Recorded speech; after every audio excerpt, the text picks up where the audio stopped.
First of all, I want to thank the Islamic Center for having me back to provide tafsir tonight. It's my honor and also it's a great honor and also a great privilege to be able to do this, and a great obligation and responsibility at the same time. I want to just share with you tonight a little snapshot of this juz that we are reviewing as we are in these final days of Ramadan. The juz, the 29th juz that we've just heard, is full of many warnings about those who deny the truth of God's message and who will come to regret their decision on the day of judgment. It's also full of glad tidings for those who follow Allah's message and who embrace the truth and spread the truth of the presence of Allah, of God, among all of us. Over and over again, though, Allah warns us against those who are presented with the truth and who turn their backs on it in favor of immediate gain, or in favor of the tradition of their forefathers, or even out of their own selfish desires. Tonight I would like to focus on a small portion of Surah Al-Qalam, which is Surah number 68, which was in fact the third revelation that Prophet Muhammad ﷺ received. As we know, the Prophet, peace be upon him, the first recitation he received from the glorious Quran was the word Iqra, read. Read in the name of your Lord. And then there was, after these passages were revealed, there was a long gap before the Prophet received further revelation. And so these verses from Surah Al-Qalam that I want to share with you are verses 48 to 52. And I want to just share with you the English translation, which is, "Bear then with patience thy sustainers will, and be not like him of the great fish, who cried out in distress after having given in to anger. And remember, had not grace from his sustainer reached him, he would indeed have been cast forth upon that barren shore in a state of disgrace.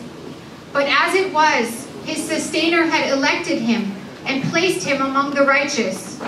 Hence, be patient, even though they who are bent on denying the truth would all but kill thee with their eyes whenever they hear this reminder. And though they say, as for Muhammad, behold, most surely he is a madman. Be patient, for this is not else but a reminder from God to all of mankind."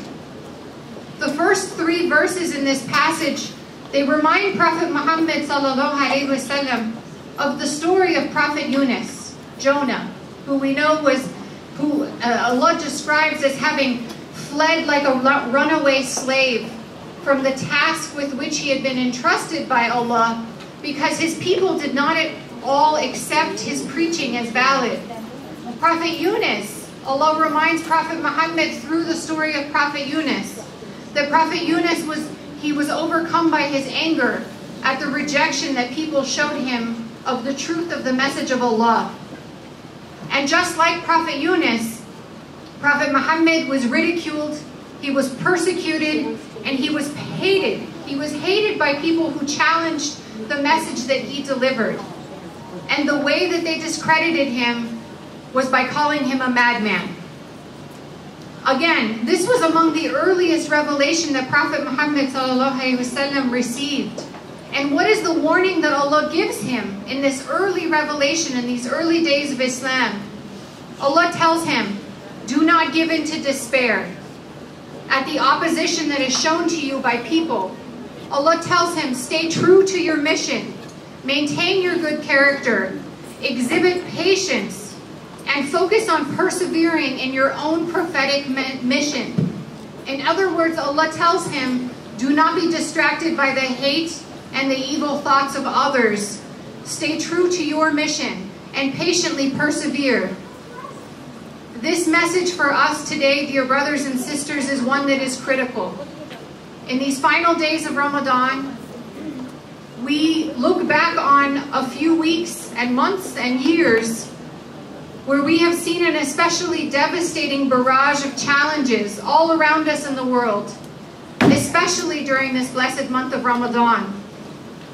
Now, during Ramadan, we know that we're all supposed to guard ourselves from anger, that the fast that you all are engaged in is related to fasting from food, but also from anger, from frustration, from those emotions that can hold us back and get in our way of fulfilling the mission that we have here on this earth. The events over these past few weeks, whether you look at Gaza, Iraq, Syria, Myanmar, the Central African Republic, you name it. These challenges are coming at us from all sides. And they are forcing many of us and challenging many of us to not break our fast. Not just from food, but from anger. Because we might feel righteous anger at all the injustice that is going on around us. But just like Allah warns Prophet Muhammad, he too warns us to guard ourselves against anger. Our anger might be righteous, but it doesn't serve us. Just as Prophet Yunus's anger did not serve his mission, it distracted from his mission. Instead, Allah reminds us 3 times in just these 4 verses to be patient. Be patient even though people will deny the truth. Be patient because what we are seeing is part of Allah's will. Be patient because all of this is nothing but a sign from Allah to all of humanity, to all of us.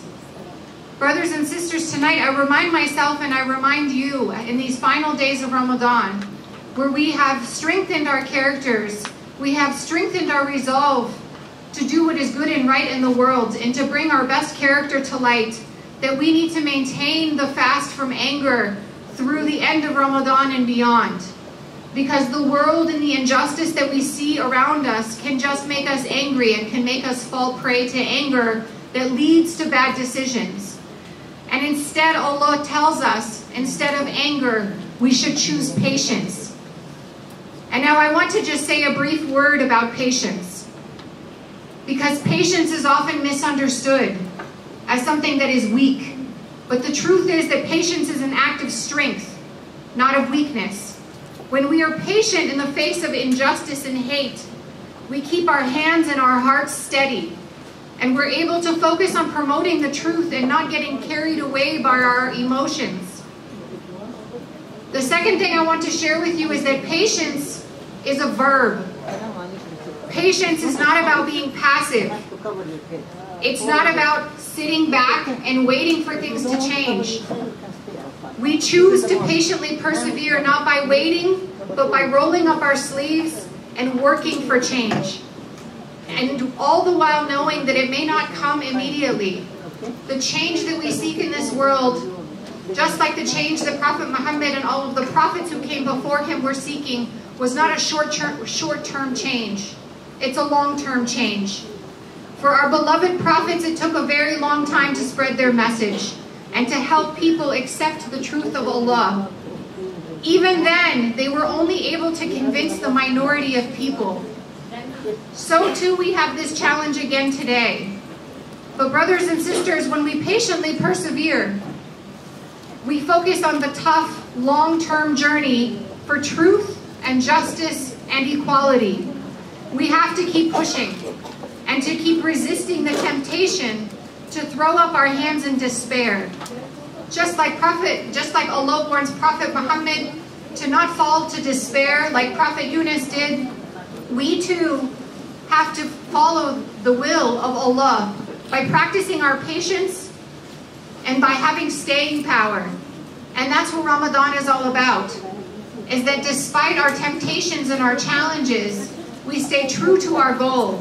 We stay true to our fast.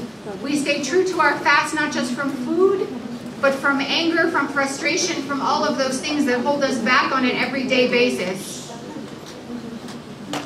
Allah, through Ramadan, strengthens us to take on the challenges ahead of us. And so tonight I pray with all of you, my brothers and sisters, that Allah guides us as we strive in His cause.